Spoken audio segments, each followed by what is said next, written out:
Welcome to P. Agarwal Editorials. Today, the first topic that we are going to discuss is an exit of bluster. The rest of the world must reassess the US role in fighting climate change. तो ये ऐसा पहली बार नहीं हुआ है कि US ने किसी क्लाइमेट एग्रीमेंट से एग्जिट किया है, बट ये थर्ड टाइम है। पहले 2001 में, फिर ट्रम्प के टाइम पे ही दो ट्वाइस ऐसा हो चुका है। एक बार उनकी फर्स्ट टेन्योर में और अब एक बार सेकेंड टेन्योर में। उसके बाद क्या है, US role in climate change. तो बेसिकली जो यूएस है हमारा, वो second largest greenhouse gas emitter है और मोस्ट पावरफुल इकोनॉमी है, जिसने क्लेम किया था कि ग्लोबल लीडरशिप अपनी की क्लाइमेट एक्शन लेंगे उसके लिए। तो ट्रैक रिकॉर्ड यूएस का रहा है कि जो यूएस की डोमेस्टिक पॉलिसीज़ हैं और एम्बिशन, वो बेसिकली बिजनेस इंटरेस्ट पे लाई करती है। डिपेंड नहीं करता कि कौन सी पार्टी पावर में है, बट वो सारों का ही होता है कि बिजनेस इंटरेस्ट में क्या चीज़ फ़ायदेमंद रह रही है उन्हें।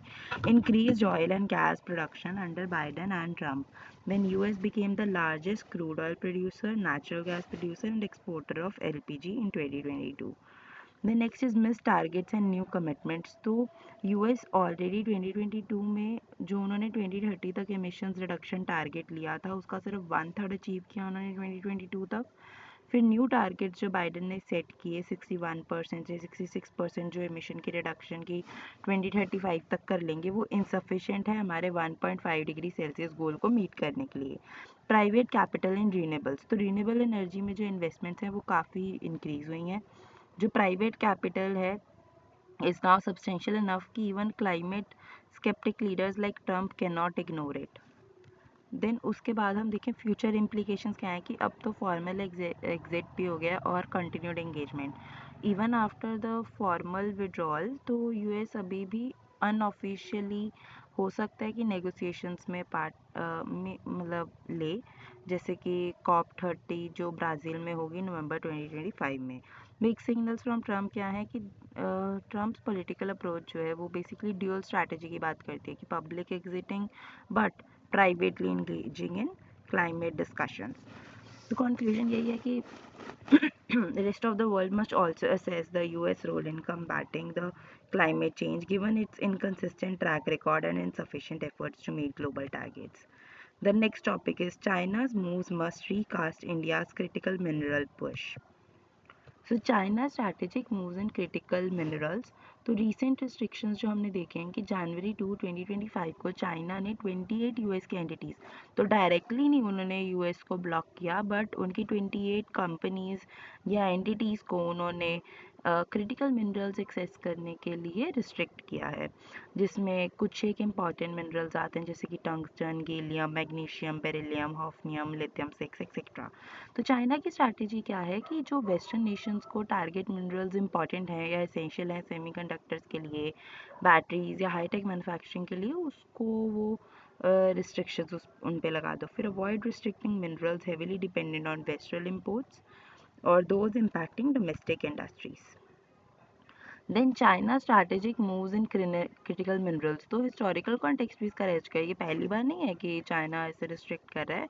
पहले उन्होंने जापान को 2010 में रिस्ट्रिक्ट किया, फिर एंटीमनी, गैलियम, जर्मेनियम के एक्सपोर्ट्स पे रिस्ट्रिक्शन लगाई, फिर rare earth metal processing technologies पे बैन लगाया। Then India situation in critical minerals, तो challenge in exploration and production. तो अब इंडिया की सिचुएशन क्या है, इंडिया के पास जो मिनरल्स का डेवलपमेंट है वो स्लो है अभी। हालांकि हमारी डिस्कवरीज निकली हैं कि लिथियम जम्मू एंड कश्मीर में निकला, तो भी जो डेवलपमेंट है वो बहुत स्लो है। 49 mineral blocks offered for auction, पर लेकिन सिर्फ 24 ही सक्सेसफुली ऑक्शन हुए। Then India situation in critical minerals में ही और हम पॉइंट्स देखेंगे। गवर्नमेंट इनिशिएटिव्स, 30 क्रिटिकल मिनरल्स का जो है आइडेंटिफिकेशन हुआ फॉर नेशनल सिक्योरिटी। फिर खनिज विदेश इंडिया लिमिटेड करके कंपनी बनाई गई है for seeing the foreign investment in minerals like lithium and cobalt. फिर माइंस और minerals development and regulation amendment act 2023, उसने क्या किया है, उसने रिस्ट्रिक्शंस हटा दिए हैं काफ़ी रेयर अर्थ मेटल्स से, और एक्सप्लोरेशन लाइसेंस जो है वो इंट्रोड्यूस किए हैं ताकि प्राइवेट और फॉरेन एजेंसीज को अट्रैक्ट किया जा सके। फिर 50% रीइम्बर्समेंट दी है एक्सप्लोरेशन एक्सपेंसेस पे एक बार माइनिंग अगर शुरू हो जाती है तब। तो इश्यूज़ क्या हैं इन रिफॉर्म्स के साथ, ये इश्यूज़ हैं कि जो एक्सप्लोरेशन लाइसेंसेस चाहे ग्रांटेड है, but mostly public sector firms को हैं, देन मतलब ऐसा नहीं है कि मोस्टली पब्लिक सेक्टर फर्म्स से थोड़े बहुत ही ग्रांट हुए हैं, और वो भी ज़्यादातर पब्लिक सेक्टर फर्म्स को।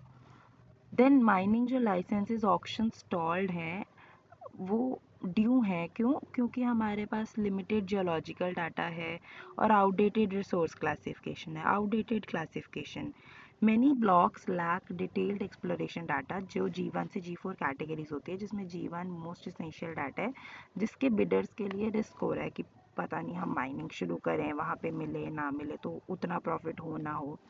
तो low demand for licences, despite de-risking measures, exploration licenses haven't attracted significant interest. Recommendations क्या है कि हमें हाई क्वालिटी जियोलॉजिकल डाटा पे फोकस करना चाहिए।